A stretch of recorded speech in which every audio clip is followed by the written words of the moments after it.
Uma olhada pra câmera, isso é de menos. Todo mundo olha, é impossível não olhar. Às vezes dá uma olhadinha. Uhum. Bom, querem saber um pouquinho da minha história? A história é longa, gente. Hoje eu tenho 48 anos, né? Sou a Débora Vi, sou enfermeira. Tenho 2 filhos já adultos, 22 e 18 anos.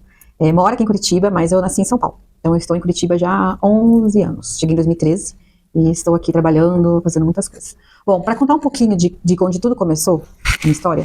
Primeiro que quando eu era criança eu sempre quis ser enfermeira. Sempre achei lindo. Sabia isso, já sabia que eu queria. Mas era uma coisa quase que impossível devido à minha situação financeira, né? Eu vim de uma família muito humilde lá de São Paulo.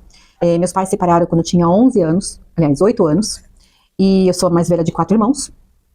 Então lá em São Paulo foi muito difícil porque ela era uma dona de casa, ela não tinha profissão nenhuma, então não tinha até como prover pra gente, né, criar os 4 filhos, mas ela foi muito guerreira, eu sempre falo que minha mãe é uma inspiração pra mim. Ela trabalhava de diarista e eu, como mais velha, tinha que cuidar dos pequenos, né, então ela conseguiu, né, durante muitos anos, cuidar da gente, criar os filhos, mas teve uma situação que nessa época da separação, o meu pai, ele colocou a gente num lugar um pouco perigoso, vamos dizer assim, hoje a gente chama de comunidade, mas na época a gente chamava de favela. Então, nessa favela, tinha muitos tiroteios, muita droga rolando. Então, as crianças, pra você ter uma ideia daquela época, todas que conviviam ali, que moravam ali, ou morreram ou estão presas.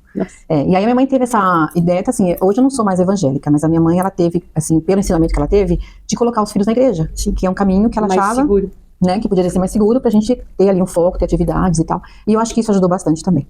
Então, eu já comecei a trabalhar com 11 anos, por isso que eu falei 11, né? Já trabalhei com 11 anos, fui ajudar de babá, já fui descascadora de batata, numa fábrica de batata, papelaria, vendedora de sapato. Então, eu passei por várias coisas aí, até chegar no escritório e seguir a parte administrativa. E aí, depois, com 18 anos, eu entrei no Hospital Sírio-Libanês. Então, lá, foi quando eu comecei a ganhar bem, daí comecei a ajudar, a gente construiu uma casa, eu e meus irmãos construímos uma casa e tal. E aí vem outra história, né? Como eu falo, a gente sempre encontra muitos obstáculos durante a nossa vida toda, né, Carla? Mas a grande diferença é Deus nos dá força para lidar com esses problemas. Então, perdi um irmão, eu tenho uns irmãos gêmeos, 2 anos mais novos que eu. Então, houve um acidente de ônibus na época, Dia das Mães. Nossa. E aí morreram na época 17 jovens, tudo nessa faixa etária, 16, Nossa. 15, 18. Meu irmão tinha 19. E aí ele acabou falecendo, então isso foi um choque assim pra gente. Mas o irmão também deixou um legado. Eu descobri depois que ele veio para ensinar a gente a amar. Porque naquela época, aquela correria da minha mãe, trabalhar, sobrevivência, né? Comida, dinheiro. A gente nem se olhava, nem se falava, nem se abraçava, nem nunca. Eu lembro que assim, durante toda a minha vida, eu nunca falei que eu amava minha mãe. E vice-versa. Então, depois disso, tudo mudou, né? A gente começou a entender um pouco mais essa questão do amor, de família, dar mais valor a tudo. E aí passou, né? Eu continuei trabalhando, seguindo a vida. E com 23, eu conheci o pai dos meus filhos. E eu me lembro, assim, até hoje, que tudo que eu não gostava no homem, que era a referência que eu tinha, que era meu pai, que era um homem bruto, violento e tal, o meu marido tinha. A gente busca, né? É uma coisa de meio que atração mesmo, né? Você busca. Mas, enfim, acabei, né, muito jovem, me apaixonando e tal. E a gente foi morar junto, ficamos 11 anos. Só que nesses 11 anos foram indas e vindas. Foi lá que eu realmente pude conhecer de perto o que é uma violência doméstica. Que até então eu só assistia a minha mãe passar. E eu pensava comigo, eu não quero isso pra mim. Mas aí veio, foi inevitável, né? Acho que, mas tudo tem um porquê. Então hoje eu entendo com a minha maturidade que tudo houve um porquê. E eu passei muitos anos sem entender o porquê, me questionando Deus, questionando a vida, por que eu tenho que passar por isso e tal. Mas isso faz parte do nosso crescimento, então isso é legal a gente entender. Não é fácil entender. Não é fácil, é um processo, quando você percebe, não repete mais. Não, a gente isso corta, né? A gente para com esse ciclo, né? A gente encerra ele e nisso a gente inicia um novo ciclo que é totalmente diferente e melhor.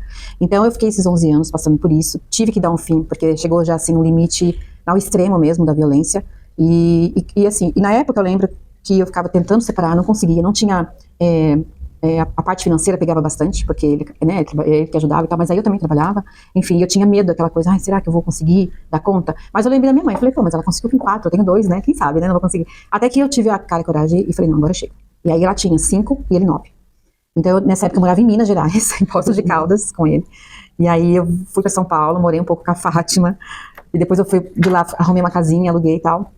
As crianças precisaram ficar 6 meses longe de mim, com meus pais, que eles moravam no interior, num sítio, bem lá no fim do mundo. Então não tinha como eu morar lá, né? Mas eles ficaram 6 meses lá, depois trouxe eles de volta, e aí comecei de novo tudo do zero. Isso foi em 2011.